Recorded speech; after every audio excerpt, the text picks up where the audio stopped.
তো বন্ধুরা, তোমরা তো অনেকেই জিজ্ঞাসা করছো যে দিদিভাই কোথায় যাচ্ছ, কোথায় যাবে,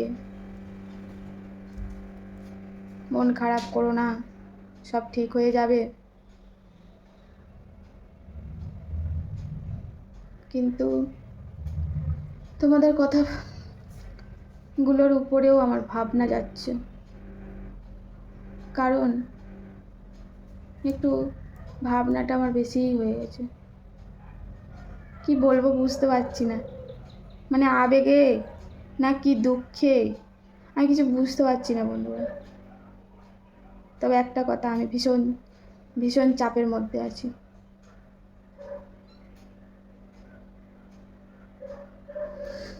তবে হ্যাঁ, তোমাদের কিছু জনের কথা আমার ভীষণ ভালো লেগেছে, আর এটা আমিও বলেছি যে ভগবান যা করে না ভালোর জন্যই করে, যা করে ভালোর জন্য করে, যেটা করেছে সেটাও ভালোর জন্য করেছে, যা হবে সেটাও ভালোর জন্য হবে, এটা কিন্তু আমি খুব বিশ্বাস করি। আর তোমরাও সেই কথাটা খুব বলেছো। তো এই তো তোমাদের সামনে আবারও চলে এসেছি, তবে আগের মতো আসিনি। আগে মুখে হাসি ছিল, মনের ভিতরে কত কি খুশি তোমাদের সঙ্গে শেয়ার করতাম। এখন আর সেই হাসি নেই, খুশি নেই। তারপরেও ভালো আছি, এটাই বলবো তোমাদেরকে। তোমরা যারা আমাকে ভালোবাসো, আমাকে নিয়ে দুশ্চিন্তা করছো, তো তোমাদেরকে বলছি বন্ধুরা, ভালো আছি, দুশ্চিন্তা করো না। একটা কথা কি জানো তো, মানে দীর্ঘদিন তুমি যদি কাউকে ভালোবাসো,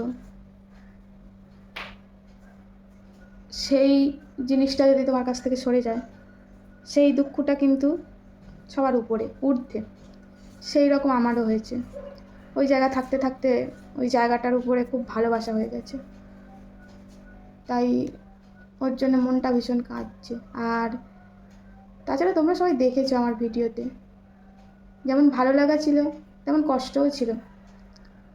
একদম ছোট্ট মতন ঘর, তার মধ্যেই রান্না করা, তার মধ্যেই খাওয়া, মানে একটু মানে পাশ ফিরবো সেই রকম জায়গা ছিল না। খুবই কষ্টের মধ্যে ছিলাম। ছেলেটাও মাথার উপরে বড় হয়ে গেছে, আর ওইটুকুর মধ্যে হচ্ছে না। সব রকমই ভালো মন্দ মিশিয়েই ছিলাম ওখানে। আর একটা জায়গায় অনেক দিন ছিলাম, তোমাদেরকে বলেওছি, ওখানে প্রায় 8 বছর, 8 বছর রানিং। তো এই 8 বছর একটা জায়গায় আছি, তো ওর উপরে ভীষণ মায়া পড়ে গেছিলো ঘরটার উপরে। সত্যি বলছি বন্ধুরা, এর আগে অনেক দুঃখ কষ্ট হয়েছে আমার জীবনে, সেগুলো সব সহ্য করে নিয়েছি। জানি এটাও ভুলে যাবো আস্তে আস্তে, কারণ মনকে এটাই বোধ দিই যে ওটা তো আমার বাড়ি না। আমি কাজ করতাম, ছিলাম, কাজ নেই, আমিও নেই। তাও যেন আমার মনে হয় এর আগে যত দুঃখ পেয়েছি না, তার থেকে এই দুঃখটা যেন আমার কাছে মনে হয় একটু বেশি। জানি না এই ঘাটা কতদিন শুকনো হতে সময় লাগবে। উঠতে বসতে ঘুমোতে শুতে খেতে খালি না ওই ঘরটার কথা খুব চিন্তা হচ্ছে, আর আশেপাশের কথাগুলো খুব চিন্তা হয়। মনে হচ্ছে যেন এই তো কাকু কাকিমা মনে হয় এক্ষুনি বুঝি ডাকলো, এই তো এই কাজটা করতে হবে, মানে এইগুলো চিন্তা। তোমাদের দাদা বাইরে গেলে তোমাদের দাদার কাজটাও আমি অনেক সময় করে দিতাম।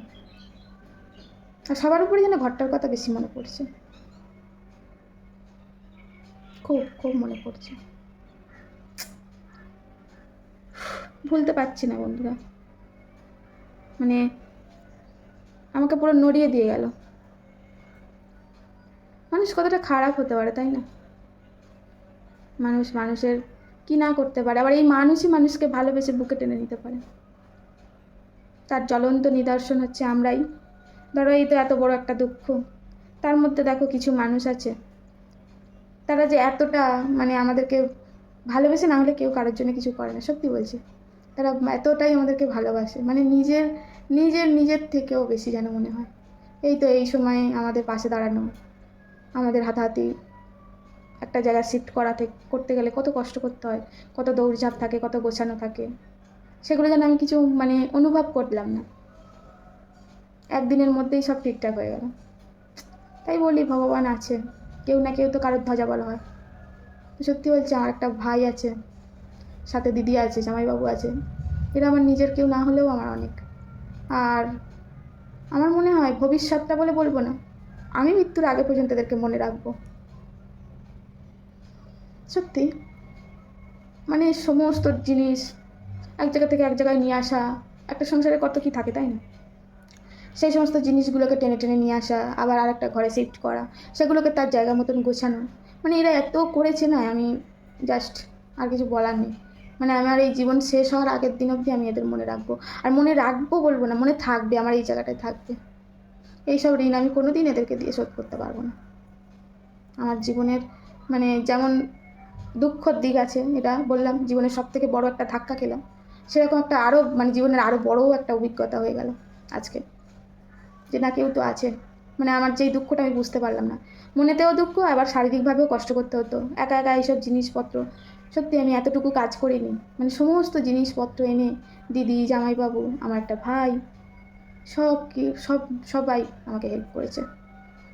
তো যাই হোক বন্ধুরা, তোমাদের সঙ্গে তো সব কথাই বলছি, আর তোমরা বলেছো দিদিভাই চিন্তা করবে না, সামনের দিকে এগিয়ে যাও, কোনো সমস্যা হবে না, দেখবে যে ভালো হয় তার সবই ভালো হয়।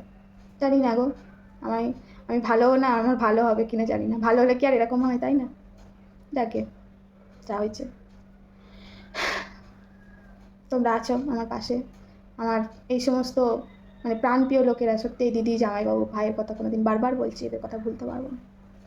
শুধু আমাকে একটা সাপোর্ট করে গেছে, চিন্তা করবে না, আমরা তো আছি, চিন্তা করবে না, আমরা তো আছি, এই কথাটা সবসময় বলে গেছে আমার কাছে। আর কি, তো চলো বন্ধুরা, তোমাদেরকে আপডেট সবই দিতে থাকবো, সবই দেবো। তো আজকে ছেলেকে স্কুলেও দিয়ে এসেছি জানো, কারণ আগের দিনকে স্কুলে ওর যাওয়া হয়নি, তো আজকে দিয়ে এসেছি। একটু কষ্ট হচ্ছে কারণ অনেকটা দূরে, তো প্রায় 1.5-2 ঘন্টার মতো লাগছে, তো কী করার বলো, ওর ওই জার্নিংটা দরকার ছিল, ও বুঝবে জীবনটা কীরকম, আর সব কিছু সুখ দুঃখ মিলিয়ে ওকেও বোঝার দরকার আছে। বড় হলে অনেক রকম পরিস্থিতিই পড়তে হবে, ওকেও সেই পরিস্থিতির মোকাবিলা করতে হবে। ছেলেটারও খুব কষ্ট হচ্ছে তাই না, এতটা দূর জার্নিং করে যাওয়া। ঠিক আছে বন্ধুরা, আবার তোমাদেরকে মানে আপডেট দিচ্ছি, ঘর আর কোথায় এসেছি, কী রকম সব কিছুই বলবো। ভালো লাগছে না তো মনটা, একদম ভালো লাগছে না। আচ্ছা, মন ভালো করতে কী লাগে বন্ধুরা? তোমাদের কাছে কি কিছু টোটকা আছে বলো? চলো, আর ভালো লাগছে না, আসি, মনটা ভীষণ খারাপ।